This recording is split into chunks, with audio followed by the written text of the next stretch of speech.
Suatu hari, di bulan April 2024, aku menerima surat dari pemimpin tingkat atas. Surat itu menyebutkan bahwa beberapa saudari telah mengemukakan beberapa masalah tentangku. Mereka mengatakan bahwa aku tidak mengatur pertemuan apapun untuk mereka dan lambat dalam menindaklanjuti pekerjaan dan membalas surat yang dapat menunda pekerjaan. Setelah membaca permasalahan yang mereka laporkan, aku tidak bisa tenang untuk waktu yang lama. Dan aku terus mencoba membantah dan membenarkan diri dengan alasan seperti ada alasan objektif di balik hal-hal ini. Para saudari ini untuk sementara waktu berhenti pergi ke pertemuan karena tempat pertemuan itu tidak aman. Aku menyuruh mereka segera mencari rumah untuk berkumpul, tetapi mereka tidak pernah menjawab. Karena ada risiko terhadap keselamatan beberapa saudara-saudari lainnya.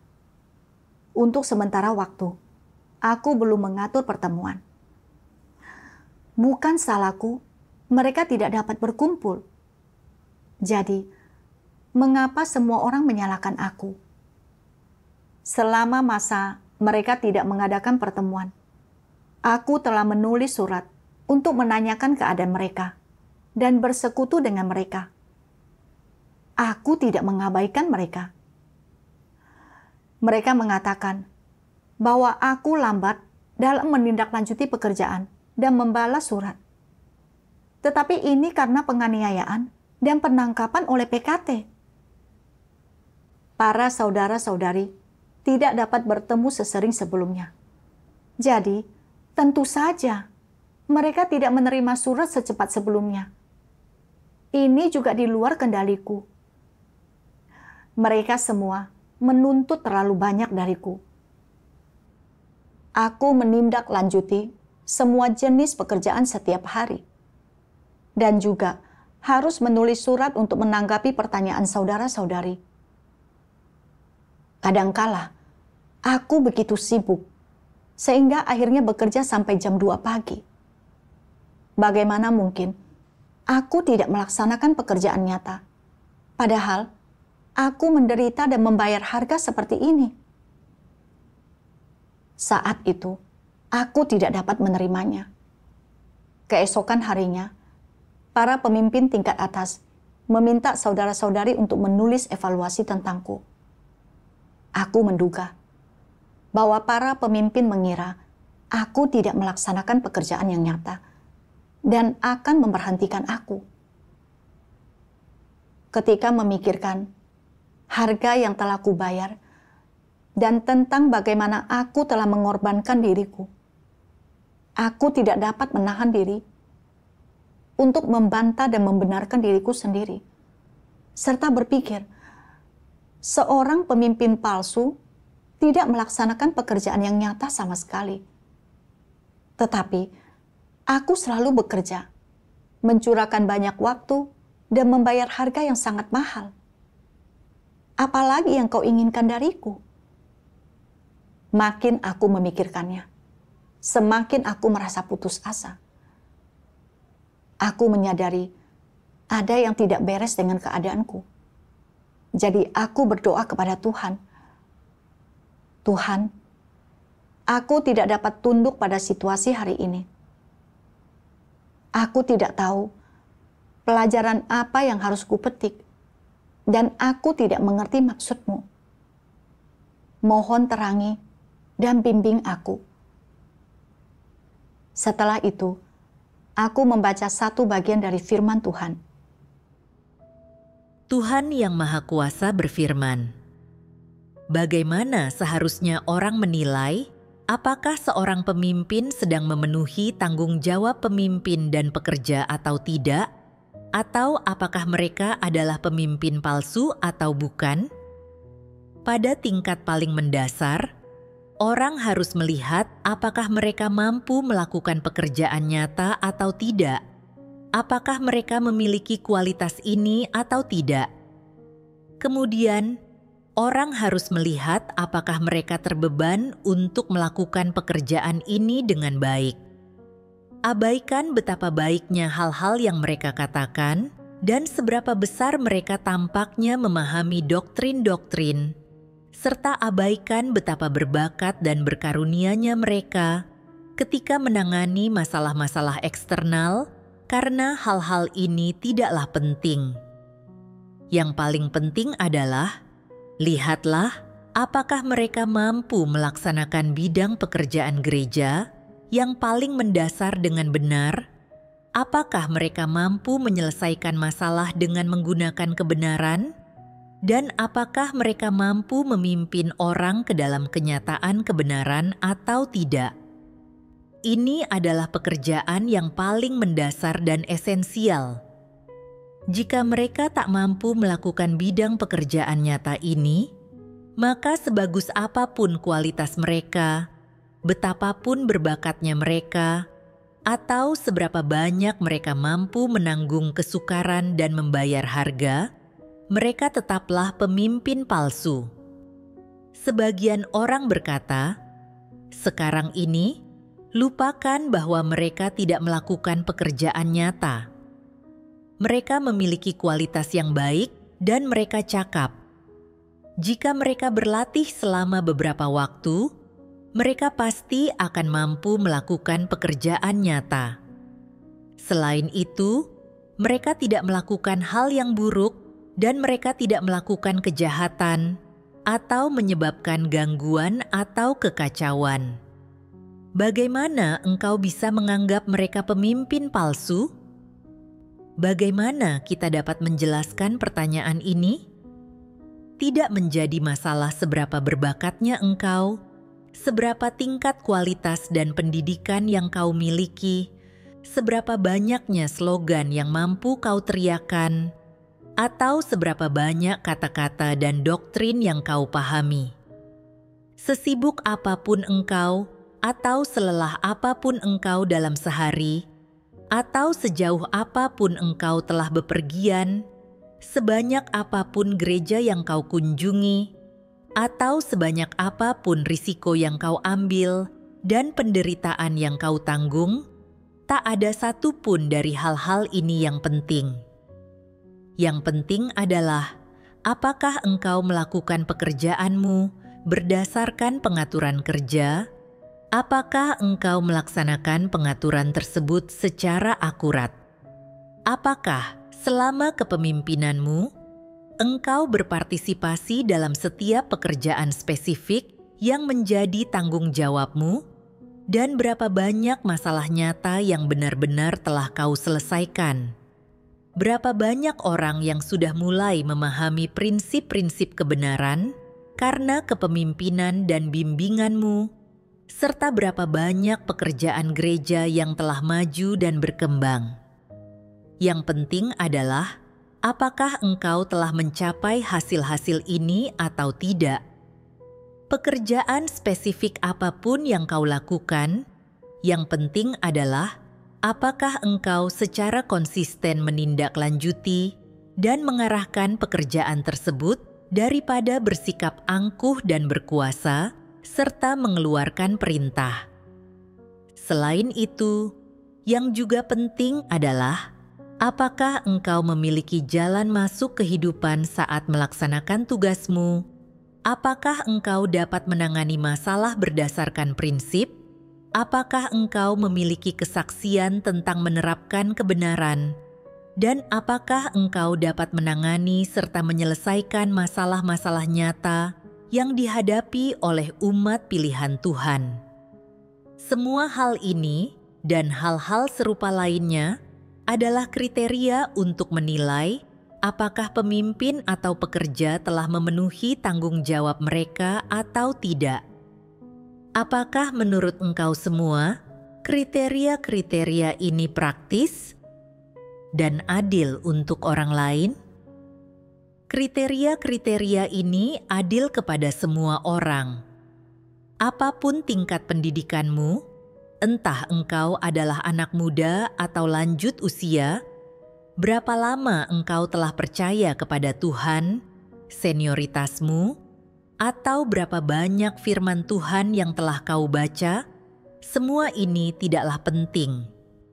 Yang penting adalah seberapa baiknya engkau melaksanakan tugas gereja setelah dipilih sebagai pemimpin, seberapa efektif dan efisiennya engkau dalam pekerjaanmu, dan apakah setiap pos pekerjaan berjalan dengan teratur dan efektif, serta tidak tertunda.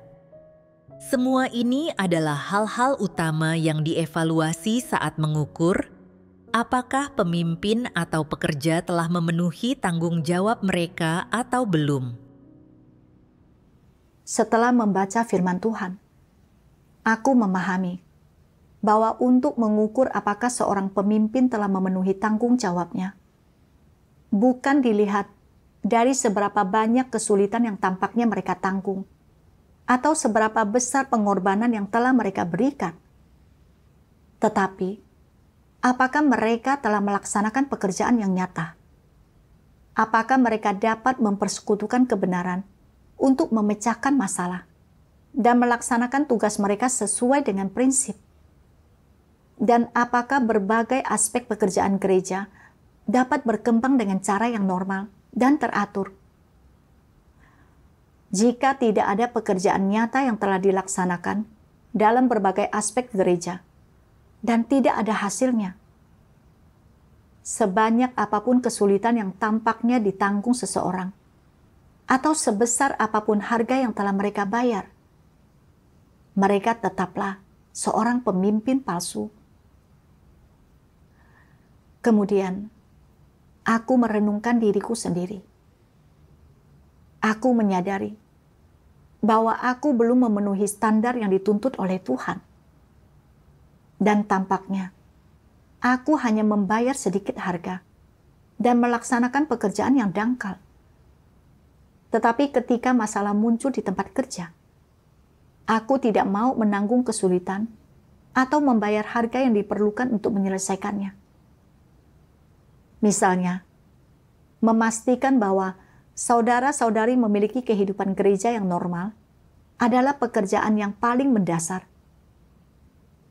Tetapi, beberapa saudara-saudari tidak memiliki tempat berkumpul yang aman. Aku memberitahu mereka untuk mencari rumah untuk berkumpul sendiri. Tetapi aku tidak menindaklanjutinya. Saudara-saudari lainnya menghadapi risiko terhadap keselamatan mereka. Tetapi aku tidak benar-benar memikirkan bagaimana cara mengatur segala sesuatu secara spesifik. Aku juga tidak membahas masalah tersebut dengan rekanku, atau meminta petunjuk daripada pemimpin tingkat atas untuk membuat pengaturan yang tepat. Aku hanya berpikir untuk menunggu sampai lingkungan membaik sebelum melakukan apapun. Aku tidak benar-benar melaksanakan pekerjaan yang nyata dan tidak merasa memiliki beban terhadap jalan masuk kehidupan saudara-saudari. Saudara-saudari menunjukkan bahwa aku lambat dalam menindaklanjuti pekerjaan dan membalas surat. Dan aku tahu bahwa ada masalah dalam hal meneruskan surat. Pada beberapa kesempatan, pekerjaan tertunda karena para pekerja urusan umum lambat dalam meneruskan surat. Dan inilah masalah yang seharusnya segera diselesaikan.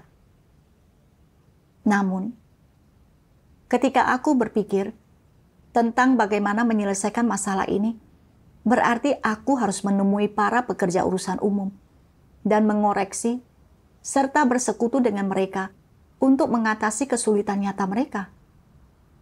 Aku tidak ingin ambil pusing dengan kerepotan itu.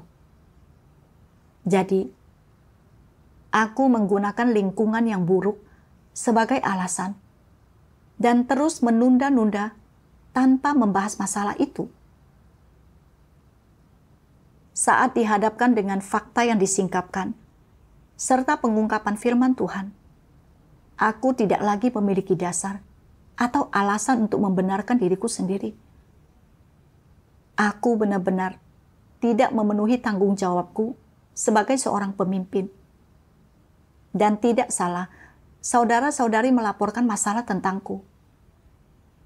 Jika aku harus diberhentikan, aku akan menerimanya dengan kerelaan hati yang mutlak.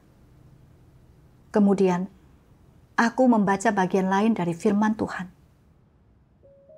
Tuhan Yang Maha Kuasa berfirman, beberapa pemimpin dan pekerja melakukan tindakan yang jelas-jelas menyebabkan kekacauan dan gangguan, menipu orang-orang di atas mereka, sembari menyembunyikan sesuatu dari orang-orang di bawah mereka, atau melanggar pengaturan kerja, dan tindakan mereka bahkan menyebabkan pekerjaan gereja menjadi sangat dirugikan.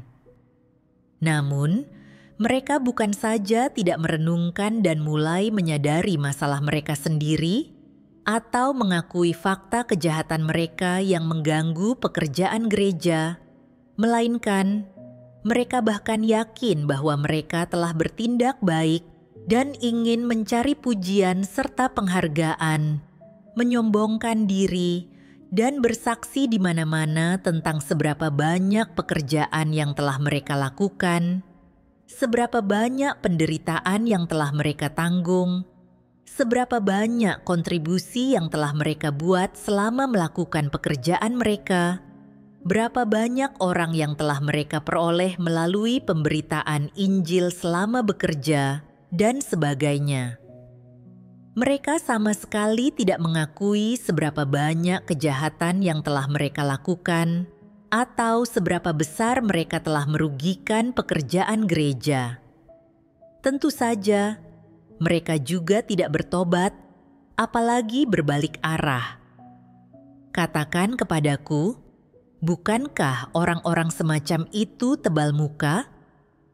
Jika engkau bertanya kepada mereka, apakah kau melakukan pekerjaan gereja berdasarkan prinsip-prinsip kebenaran? Apakah pekerjaanmu sesuai dengan pengaturan kerja rumah Tuhan? Mereka menghindari topik tersebut. Katakan kepadaku, apakah orang-orang semacam ini memiliki rasa malu? Dapatkah mereka bahkan mengeja kata rasa malu? Jika mereka benar-benar tidak memiliki rasa malu, itu adalah masalah. Jika di dalam hatinya mereka tahu dengan jelas bahwa mereka telah melakukan kejahatan, tetapi tetap bersikukuh menolak untuk mengakuinya secara lisan, bukankah orang-orang semacam itu sangat keras kepala? Jika di dalam hatinya mereka mengakui bahwa mereka telah berbuat jahat dan juga dapat mengakuinya secara lisan, mereka masih terhitung memiliki hati nurani. Mereka masih memiliki rasa malu dalam diri mereka. Jika mereka tidak hanya menolak untuk mengakuinya secara lisan, tetapi di dalam hatinya, mereka juga melawan, terus-menerus menentang, dan bahkan menyebarkan klaim di mana-mana bahwa rumah Tuhan sedang memperlakukan mereka dengan tidak adil dan bahwa mereka adalah korban dari nasib buruk, maka masalah mereka serius. Seberapa serius? Mereka sama sekali tidak berhati nurani atau tidak bernalar. Hati nurani haruslah mencakup rasa keadilan dan kebaikan. Salah satu aspek dari rasa keadilan adalah bahwa orang haruslah memiliki rasa malu. Hanya jika orang tahu malu, barulah mereka dapat bersikap jujur, memiliki rasa keadilan, dan mencintai hal-hal yang positif, serta berpegang teguh pada hal-hal tersebut.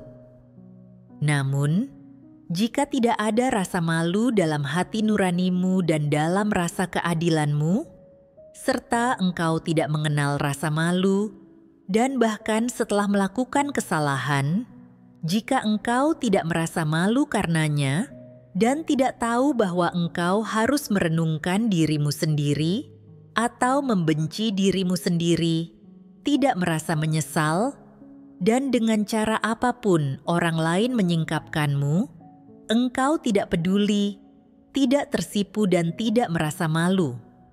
Berarti hati nuranimu sebagai manusia bermasalah dan dapat juga dikatakan bahwa engkau tidak memiliki hati nurani. Kalau begitu, sulit untuk mengatakan apakah hatimu buruk ataukah jahat. Mungkin hatimu jahat, mungkin hatimu seperti hati serigala, bukan positif tetapi negatif. Orang yang tidak berhati nurani dan tidak memiliki kemanusiaan adalah para setan.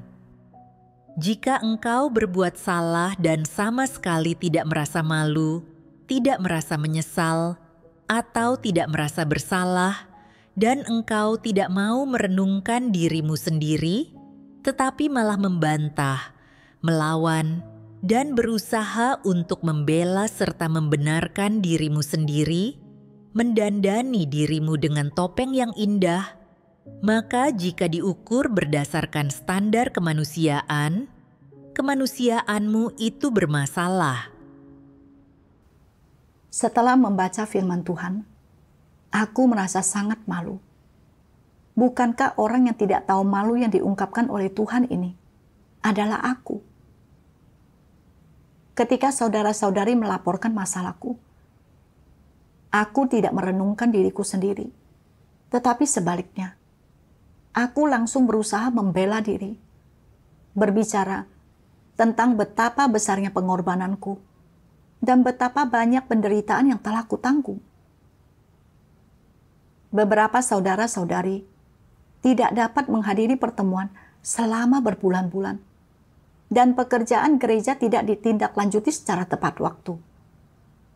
Ini semua terkait langsung dengan kegagalanku dalam mengatasi permasalahan nyata dengan tepat waktu. Sebagai seorang pemimpin gereja, aku bahkan tidak dapat mengatur dengan baik agar saudara-saudari memiliki kehidupan gereja yang normal. Aku bahkan tidak menyelesaikan hal-hal yang paling mendasar. Tetapi aku malah terus berbicara tentang bagaimana aku telah diperlakukan tidak adil. Menggunakan alasan-alasan objektif untuk berusaha membenarkan diriku. Kupikir, aku telah memberi begitu banyak, dan aku jauh lebih baik daripada para pemimpin palsu yang tidak melaksanakan pekerjaan nyata. Aku benar-benar tidak memiliki nalar sama sekali. Meskipun tampaknya aku telah melaksanakan beberapa pekerjaan dan membayar sejumlah harga, aku hanya melaksanakan pekerjaan yang dangkal dan tidak berupaya memecahkan masalah-masalah nyata di gereja. Aku sama sekali tidak melaksanakan pekerjaan yang nyata, tetapi aku malah terus membantah dan berdalih. Aku benar-benar tidak punya rasa malu. Aku teringat ketika para pemimpin mengatakan bahwa aku tidak menerima kebenaran. Dan aku merasa bahwa kali ini, karena mereka meminta saudara-saudari untuk menulis evaluasi tentangku, mereka mungkin akan memberhentikan aku. Tuhan menyelamatkan mereka yang dapat menerima kebenaran. Dan tampaknya sangat sulit bagi seseorang sepertiku untuk diselamatkan. Aku menghabiskan beberapa hari berikutnya dengan berkubang dalam keputusasaan dan merasa tidak termotivasi untuk melakukan apapun. Kemudian, aku menemukan sebuah bagian dari firman Tuhan yang sangat menyentuh hatiku. Tuhan Yang Maha Kuasa berfirman, apapun yang Tuhan lakukan, Dia mengharapkan yang terbaik untuk manusia. Keadaan apapun yang Dia aturkan, atau apapun yang Dia minta untuk engkau lakukan, Dia selalu ingin melihat hasil yang terbaik. Katakanlah, engkau mengalami sesuatu dan menghadapi kemunduran dan kegagalan.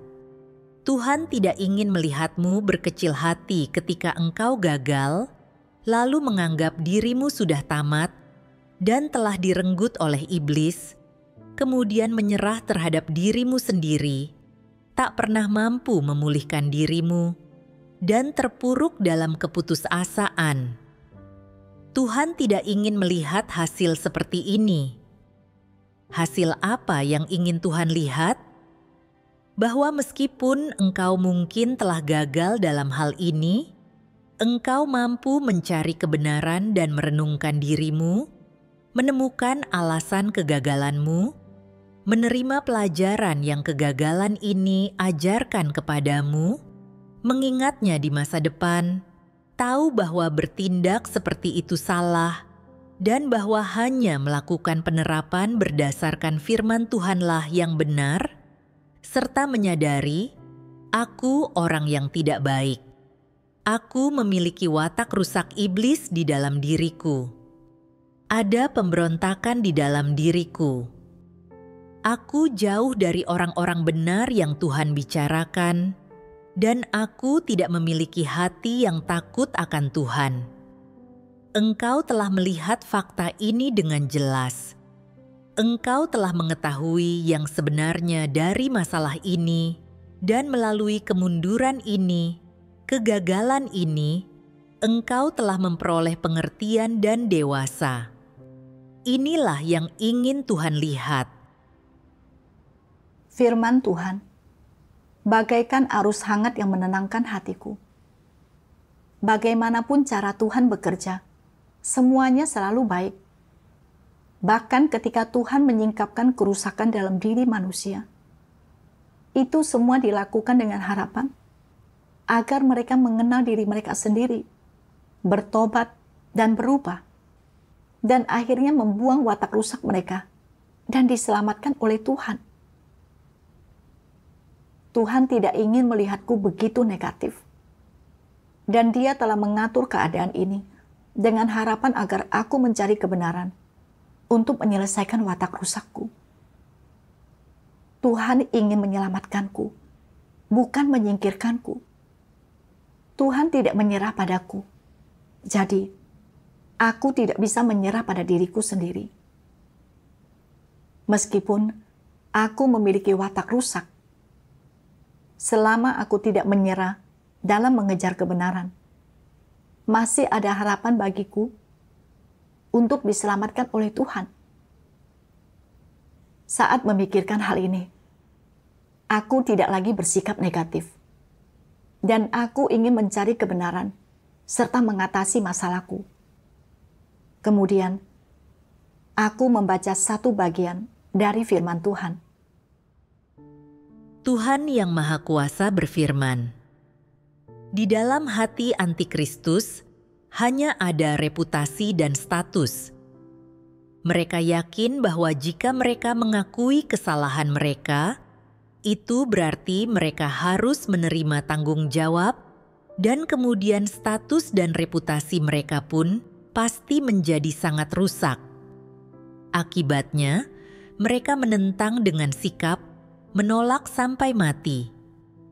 Bagaimanapun orang menyingkapkan atau menelaah diri mereka berusaha sekuat tenaga untuk menyangkalnya. Entah penyangkalan mereka disengaja atau tidak, singkatnya, di satu sisi, perilaku ini menyingkapkan esensi natur antikristus yang muak akan kebenaran dan membencinya. Di sisi lain, ini memperlihatkan betapa para antikristus menghargai status, reputasi, dan kepentingan mereka sendiri. Sementara itu, apa sikap mereka terhadap pekerjaan dan kepentingan gereja? Itu adalah sikap yang menghina dan tidak bertanggung jawab. Mereka tidak memiliki hati nurani dan nalar. Bukankah pengabaian tanggung jawab para antikristus menunjukkan masalah-masalah ini? Di satu sisi, pengabaian tanggung jawab membuktikan esensi natur mereka yang muak akan kebenaran dan membencinya, sedangkan di sisi lain, itu menunjukkan bahwa mereka tidak memiliki hati nurani, nalar, dan kemanusiaan. Sebanyak apapun jalan masuk kehidupan saudara-saudari dirugikan oleh gangguan dan perbuatan jahat mereka tidak merasa ditegur dan tidak pernah merasa sedih karena hal ini. Makhluk macam apa ini? Bahkan mengakui sedikit saja kesalahan mereka akan dianggap mereka memiliki sedikit hati nurani dan nalar, tetapi para antikristus bahkan tidak memiliki kemanusiaan sedikit pun. Jadi, menurutmu, siapa mereka sebenarnya? Pada esensinya, antikristus adalah setan. Sebesar apapun kerugian yang mereka timbulkan terhadap kepentingan rumah Tuhan, mereka tidak melihatnya. Hal itu sama sekali tidak membuat hati mereka sedih. Mereka juga tidak merasa bersalah, apalagi merasa berutang. Ini sama sekali bukan apa yang seharusnya terlihat dalam diri manusia normal. Mereka adalah para setan, dan setan tidak memiliki hati nurani ataupun nalar. Sebanyak apapun kejahatan yang para antikristus lakukan, dan sebesar apapun kerugian yang mereka timbulkan terhadap pekerjaan gereja, mereka dengan keras menolak untuk mengakuinya. Mereka beranggapan bahwa mengakuinya akan berarti bahwa mereka telah melakukan sesuatu yang salah. Mereka berpikir, mungkinkah aku melakukan kesalahan? Aku tidak akan pernah melakukan kesalahan apapun. Jika aku dipaksa mengakui kesalahanku, bukankah itu akan menjadi penghinaan terhadap karakterku? Meskipun aku terlibat dalam peristiwa itu, bukan aku yang menyebabkan hal itu terjadi, dan bukan aku orang utama yang bertanggung jawab. Carilah siapapun yang kau inginkan, tetapi kau tidak seharusnya datang mencariku. Bagaimanapun, aku tidak bisa mengakui kesalahan ini. Aku tidak mampu memikul tanggung jawab ini. Mereka mengira bahwa mereka akan dihukum, dijatuhi hukuman mati, dan dikirim ke neraka dan lautan api dan belerang jika mereka mengakui kesalahan mereka. Katakan kepadaku, mampukah orang seperti ini menerima kebenaran? Dapatkah orang berharap bahwa mereka akan sungguh-sungguh bertobat? Seperti apapun cara orang lain mempersekutukan kebenaran, para antikristus tetap menolaknya, menentangnya, dan melawannya di lubuk hati mereka. Bahkan setelah mereka diberhentikan, mereka tetap tidak mengakui kesalahan mereka dan tidak memperlihatkan perwujudan pertobatan sama sekali. Tuhan mengungkapkan bahwa sebesar apapun kerugian yang disebabkan oleh para antikristus terhadap kepentingan rumah Tuhan, ketika dipangkas, mereka bukan hanya menolak untuk mengakui kesalahan, tetapi juga merasa menentang dan antipati, dan mereka terus mencoba membantah, membenarkan diri sendiri, dan bahkan melimpahkan tanggung jawab tanpa rasa bersalah atau berutang sama sekali. Dari sini, kita dapat melihat bahwa dari naturnya, antikristus muak akan kebenaran dan membencinya. Saat merenungkan kembali perilakuku sendiri, aku menyadari bahwa itu sama seperti perilaku seorang antikristus. Aku jelas telah gagal melaksanakan pekerjaan yang nyata. Tetapi ketika para saudari mengemukakan hal ini, aku merasa menentang dan membantah. Bahkan tidak menunjukkan sedikit pun sikap patuh atau menerima. Demi melindungi reputasi dan statusku, aku terus menekankan alasan objektif berupa penangkapan dan penganiayaan PKT untuk membenarkan diriku yang tidak melaksanakan pekerjaan yang nyata. Dan aku terus mencoba membantah dengan sikap yang lancang, merasa diri paling benar. Apakah aku masih punya sedikit nalar? Sebenarnya, saudara-saudari pernah melaporkan masalah ini kepadaku, tetapi aku tidak pernah menanggapinya dengan serius. Jadi, para saudari melaporkan masalah tersebut kepada para pemimpin tingkat atas. Namun, aku berpikir tuntutan para saudari terhadapku terlalu tinggi. Bukankah aku sama sekali tidak menalar? Aku terlalu mementingkan kepentinganku sendiri dan sama sekali tidak peduli dengan pekerjaan gereja atau jalan masuk kehidupan saudara-saudariku. Aku benar-benar tidak layak untuk tugas yang begitu penting. Kemudian, setelah membaca firman Tuhan, aku memperoleh pemahaman lebih tentang natur dan konsekuensi dari penolakanku untuk menerima serta rasa muakku akan kebenaran. Tuhan yang Maha Kuasa berfirman, apapun yang mereka pikirkan, apapun yang mereka katakan, atau bagaimana cara mereka memandang sesuatu, orang selalu menganggap sudut pandang mereka sendiri dan sikap mereka sendirilah yang benar, dan menganggap apa yang orang lain katakan tidak sebaik atau sebenar apa yang mereka katakan. Mereka selalu berpaut pada pendapat mereka sendiri. Siapapun yang berbicara, mereka tidak mau mendengarkannya. Sekalipun apa yang orang lain katakan itu benar atau sesuai dengan kebenaran, mereka tidak akan menerimanya. Mereka hanya kelihatannya saja mendengarkan, tetapi mereka tidak akan benar-benar menerima ide tersebut, dan ketika tiba saatnya untuk bertindak, mereka akan tetap melakukan hal-hal menurut cara mereka sendiri, selalu menganggap perkataan merekalah yang benar dan masuk akal. Apa yang akan Tuhan katakan ketika Dia melihat tingkah lakumu ini? Tuhan akan berkata, engkau keras kepala.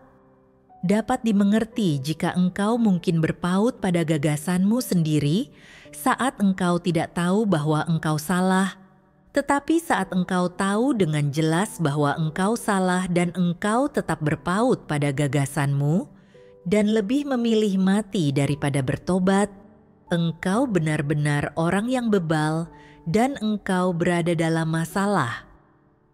Jika terhadap siapapun yang memberimu saran, engkau selalu bersikap negatif, menentang, dan tidak menerima bahkan sedikit pun kebenaran, dan jika hatimu sama sekali menentang, tertutup, dan menolak, maka engkau sangat konyol.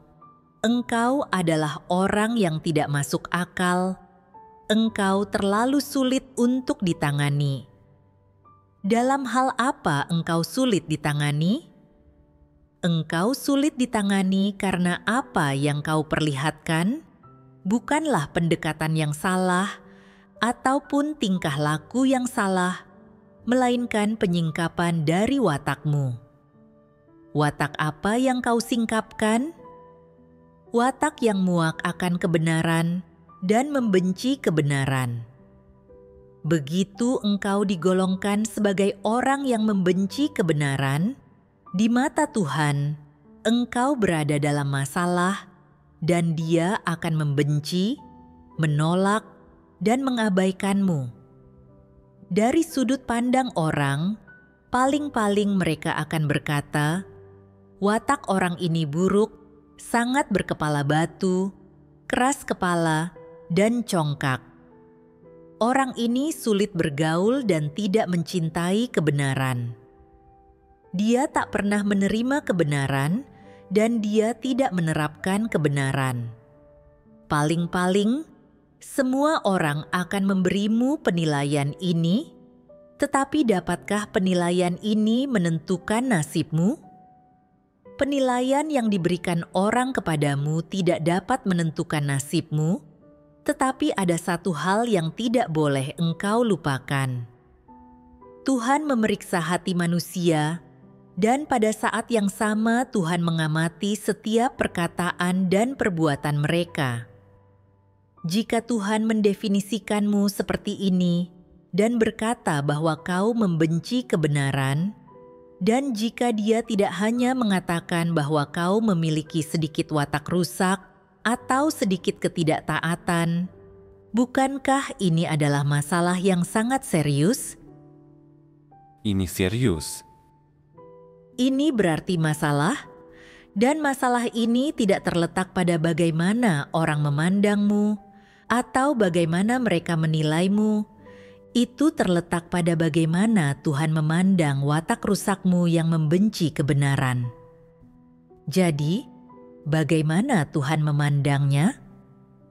Apakah Tuhan hanya menetapkan bahwa engkau membenci kebenaran dan tidak mencintainya, dan itu saja? Apakah sesederhana itu? Berasal dari manakah kebenaran itu? Siapa yang kebenaran representasikan?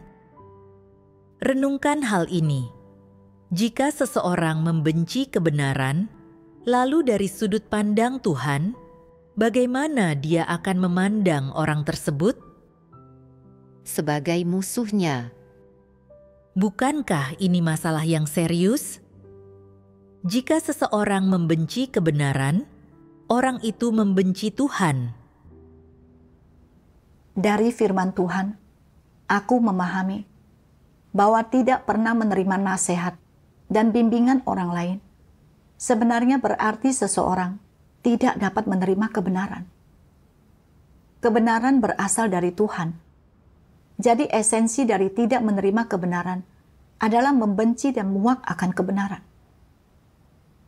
Aku memikirkan beberapa antikristus yang telah diusir dari gereja. Sebesar apapun kerusakan yang mereka timbulkan pada pekerjaan gereja, atau seperti apapun saudara-saudari mempersekutukan kebenaran atau memangkas mereka, mereka sama sekali tidak mau mengakui kesalahan dan bahkan membenci saudara-saudari yang memberi mereka nasihat. Karena tidak menerima kebenaran, mereka selalu menimbulkan gangguan dan kekacauan dalam pelaksanaan tugas mereka. Dan pada akhirnya, mereka melakukan banyak perbuatan jahat dan diusir dari gereja. Lalu, aku memikirkan diriku sendiri. Laporan yang dibuat saudara-saudari tentang masalahku adalah fakta. Dan tujuan laporan mereka adalah untuk membantuku menyelesaikan masalah-masalah ini dengan cepat. Sehingga saudara-saudari dapat memiliki kehidupan gereja yang normal dan agar pekerjaan gereja dapat berjalan dengan lancar. Semua ini dilakukan demi kepentingan gereja dan itu adalah hal yang positif untuk dilakukan. Namun, aku bukan hanya tidak menerima hal ini. Aku dengan keras kepala mencoba membantah dan mencari-cari alasan. Meskipun tampaknya aku tidak dapat menerima nasihat saudara-saudari, pada kenyataannya, aku tidak dapat menerima hal-hal positif atau kebenaran. Sifat ini adalah sifat menentang Tuhan. Aku menyadari bahwa aku bersikap sangat tidak hormat dan meremehkan kebenaran. Dan jika aku tidak mengubahnya, tidak ada yang tahu kapan aku akan menentang Tuhan lagi. Akan makin banyak pelanggaran yang kulakukan. Dan pada akhirnya, aku akan disingkirkan seperti antikristus. Ketika menyadari hal ini, aku menjadi takut. Aku telah percaya kepada Tuhan selama bertahun-tahun dan telah makan dan minum begitu banyak firman Tuhan. Tetapi selama ini, aku hidup menurut watak iblis dalam diriku dan tidak mau menerima nasihat orang lain. Tuhan membenciku karena sikap ini dalam melaksanakan tugasku. Dan bahkan, jika aku menghabiskan seluruh hidupku untuk terus percaya kepada Tuhan seperti ini, aku tidak akan pernah memperoleh kebenaran, dan watakku yang rusak tidak akan pernah dibersihkan. Dari lubuk hatiku, saat itu, aku mulai merasa bahwa disingkapkan bukan berarti disingkirkan, melainkan bentuk keselamatan dari Tuhan bagiku.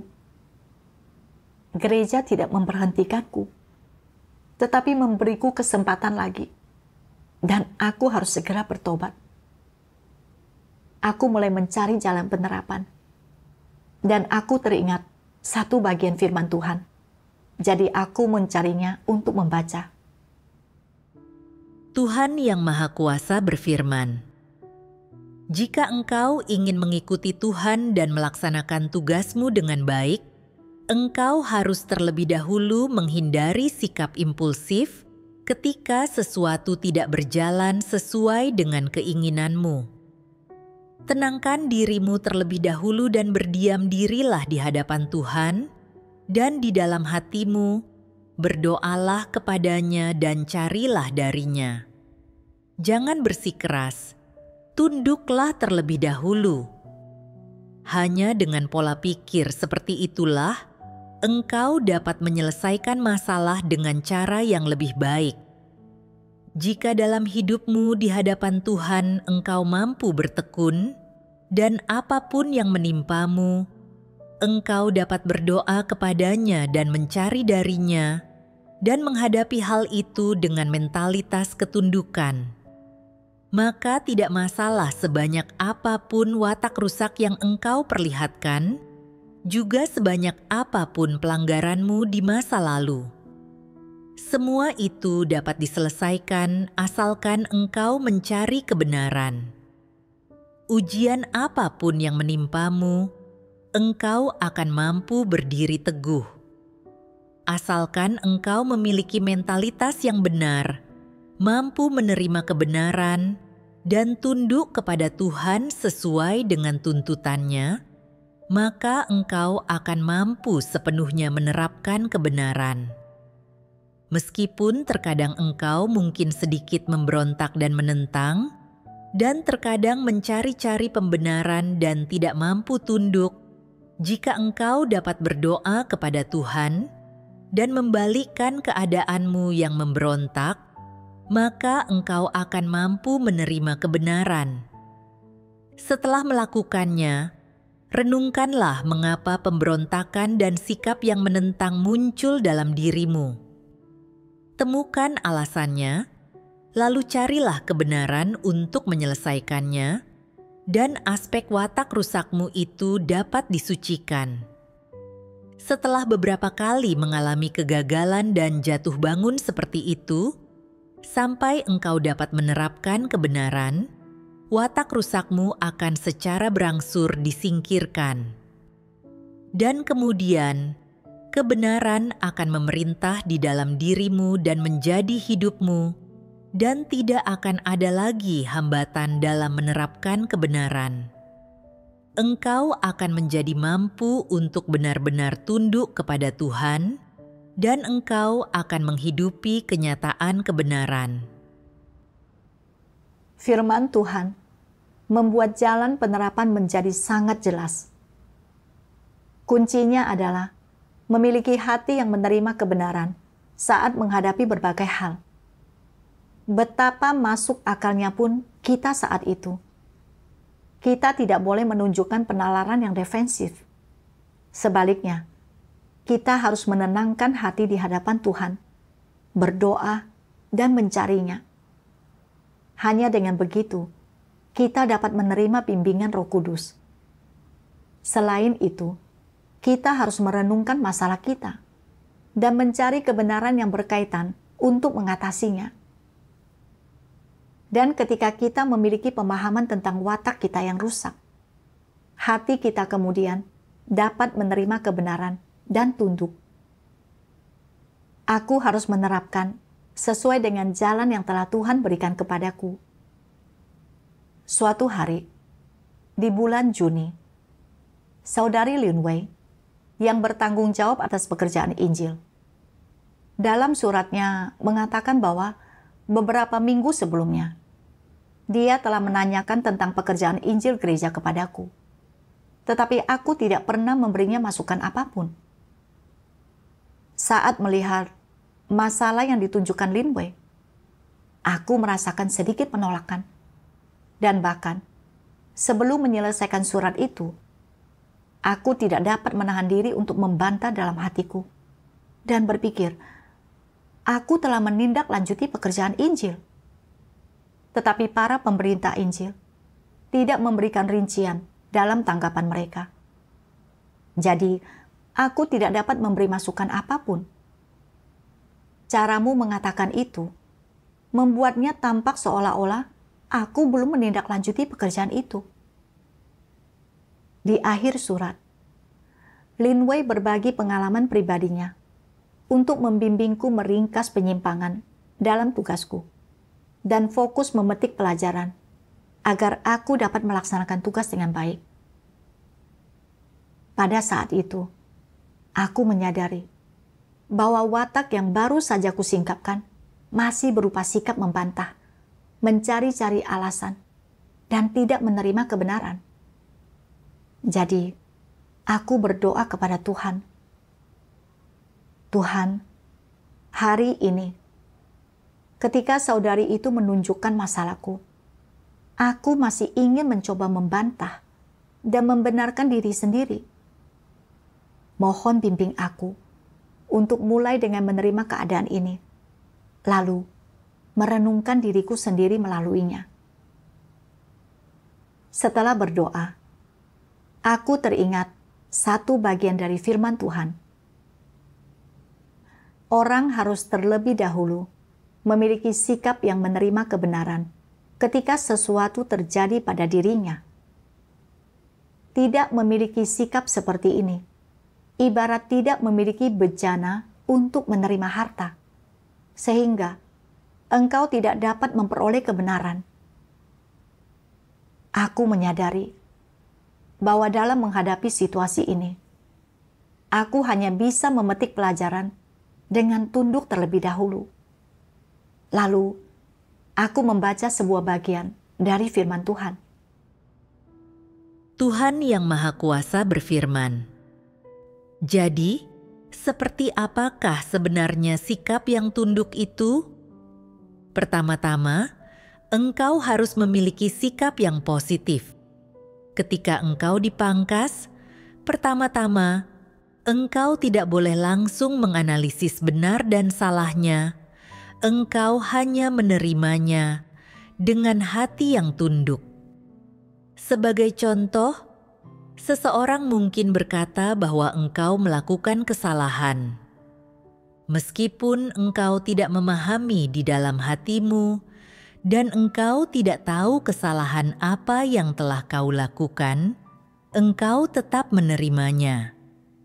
Penerimaan terutama merupakan sikap positif. Selain itu, ada juga sikap yang sedikit lebih negatif, yaitu tetap diam dan tidak bersikap menentang. Perilaku seperti apakah yang tercakup dalam hal ini? Engkau tidak memperdebatkan nalarmu, tidak membela dirimu, atau membuat alasan objektif untuk dirimu sendiri.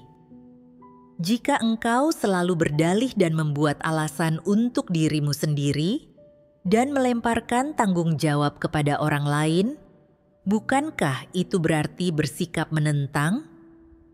Itu adalah watak pemberontakan. Engkau tidak boleh menolak, menentang, atau memperdebatkan nalarmu. Meskipun nalarmu benar, apakah itu kebenaran? Ini adalah alasan objektif manusia, bukan kebenaran. Engkau tidak sedang ditanya tentang alasan-alasan objektif. Mengapa hal ini terjadi, atau bagaimana hal itu terjadi? Sebaliknya, engkau diberitahu bahwa natur tindakanmu tersebut tidak sesuai dengan kebenaran. Jika engkau memiliki pengetahuan pada tingkat ini, engkau akan benar-benar mampu menerima dan tidak menentang. Firman Tuhan menunjukkan jalan penerapan dengan jelas. Ketika menghadapi suatu situasi, aku tidak seharusnya langsung menganalisis mana yang benar atau salah. Meskipun aku masih belum dapat melihat di mana letak kesalahanku, aku harus terlebih dahulu menerima permasalahan yang ditunjukkan oleh saudariku dan merenungkan diriku sendiri. Aku seharusnya tidak mencoba mencari-cari alasan yang objektif. Karena meskipun alasanku itu benar, itu bukanlah kebenaran. Begitu aku memiliki mentalitas untuk tunduk, hatiku menjadi tenang. Kemudian, aku mulai meninjau kembali surat menyuratku baru-baru ini dengan para pemberita Injil untuk melihat di mana sebenarnya letak masalahnya. Yang kudapati adalah aku hanya satu kali menanyakan rincian pada beberapa orang. Dan jika mereka tidak membalas, aku tidak menindaklanjutinya lagi. Ada yang membalas, tetapi tanpa rincian. Sebenarnya, mengenai masalah-masalah ini, seharusnya aku menulis lagi untuk meminta rincian spesifik secara tertulis dan memberikan masukan kepada Linway sesegera mungkin. Tetapi karena aku belum menindaklanjuti pekerjaan tersebut dan tidak tahu bagaimana keadaannya, aku tidak dapat melakukannya. Yang berarti, Linway tidak dapat membantu kami memperbaiki penyimpangan atau menyelesaikan masalah secara tepat waktu. Lambatnya kemajuan pekerjaan Injil memang menjadi tanggung jawabku. Firman Tuhanlah yang membuatku menyadari masalah-masalahku. Dan aku benar-benar dapat menerima bimbingan dan bantuan Linway dengan sepenuh hati. Setelah itu, aku bersekutu dengan para pemberita Injil, meminta mereka memberikan masukan spesifik tentang pekerjaan penginjilan, sehingga kami dapat segera memperbaiki penyimpangan dan memastikan hasil yang baik dalam tugas-tugas kami. Ketika masalah dan kesulitan muncul dalam pekerjaan penginjilan, aku segera memberikan masukan kepada Linway dan mencari solusi bersamanya. Selain itu, aku juga mulai secara sadar menindaklanjuti pekerjaan secara teratur dan memastikan pekerjaan dilaksanakan dengan benar. Syukur kepada Tuhan. Perubahan dalam diriku ini terjadi karena firman Tuhan